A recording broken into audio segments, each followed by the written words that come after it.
Hello and welcome back. We're just going to have a look at the last 2 pages of the 59 catalogue here, and I've just recently acquired one of those maroon steeple cabs from the Primary series.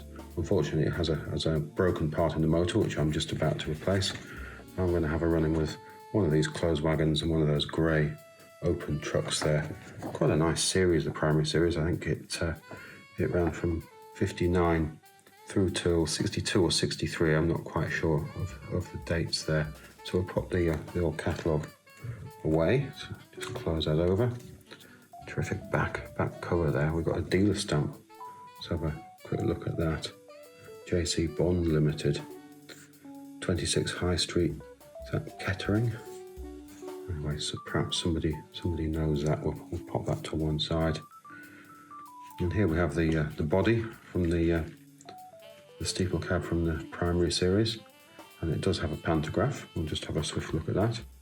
Now, if you can imagine something more fragile than the regular pantographs that try and use the metal ones, this is totally ridiculous. It really is fragile. You can see it does have a break, a fracture in there, and the skate is a replacement, and it's just glued on the top there with Copydex I've used to glue that on. It didn't have the skate when I got it.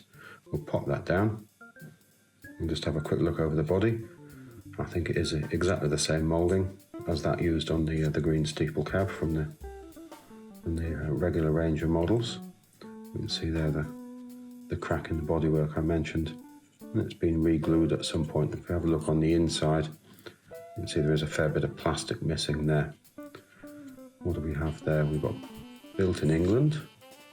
I think we've got the Triang's name just in there. We'll get that in focus for you. And we've got the split model numbers there. We've got R.252, which was the steeple cab with the plastic pantograph we're looking at here, and R.254, which was the green one with the metal working pantograph. I'm just looking and now just caught that in the light. There is a stress line running through that plastic right the way through there. I don't know whether that's a fault in the mould or it's just a flow line in the plastic at the time. We've got Triang's normal metal buffers just pushed into the bodywork there. So just pop that down and have a look at the motor. There we go. It's in fairly nice condition, I think, the motor. I think it does run. Got solid wheels, quite rusty rods there.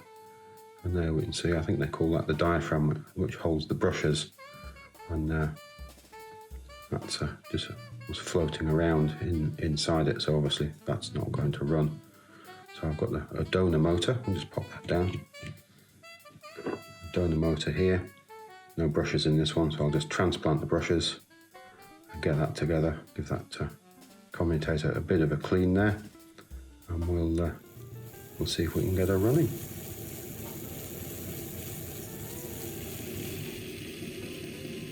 And there we go, she seems to be running nice and strongly now. I didn't use the motor I had planned to. This is the one here. I swapped the brushes over from the original one. It seems to run a little hot and needs a bit of attention, I think, so we'll leave that one for another day. But whilst I've had the chassis out of the model, I've taken the precaution of just filing that down a little bit, so that eases the way it goes back into the body moulding and try and prevent any further cracking from developing. So I'm quite pleased with that. I'll get the whole thing back together again, and we'll have a look at her on the layout. Just opening points 18 there, and then we'll bring her out of the siding, along past the dock shunt there with the log loads and bogey bolsters, past the HST, storming out through points 18. We'll switch those behind her. Just listen to the sound of those wagons rattling around on the point work. They're very hollow, aren't they? Lots of power available. She really does charge along this model, doesn't she? She does have the solid wheels, and that adds to the sort of heavy sound she makes on the steel track. Storming back around that first radius curve, down the side of the station with switch points 9 there, and onto the passing loop. Switch those behind her, and we'll begin to slow her down a little now. We should just have a look at her now she's all back together. Pantograph does look rather impressive once it's in place. That is a reproduction, as I pointed out earlier, the skate on the top there, and there's a tiny bit of the skate missing. You can just see, if you look on the left-hand side, so I'll point to the left-hand side rather than the right-hand side. So there's a tiny little piece of plastic fell away in my hands as I was trying to fit that. If we have a look down there at the screw, you can see it's been glued in the past there, and that crack running above the screw really traces the line. That fault line I pointed out when we looked on the inside, I don't know whether we can see that if I catch that in the light. And it runs right the way across the other bonnet there. Still very curious little models based on the Steeple Cab, using the same body moulding. Steeple Cab was available 1959 through to 64, and I believe this model was in the Primary series 59 to 62. So we'll just have a swift look underneath it. There we go, the wheels are all cleaned up now. So, lovely little thing really. Just slowing it down now so we can have a gentle stop just before the signals there. We'll wait for those to change. And then out we go through point number 4 onto the outside line under the elevated section. We'll swing past the industrial locomotive with the blue coaches there, down past the station. Just watch this slight stutter on the diamond crossing. She doesn't like that, does she?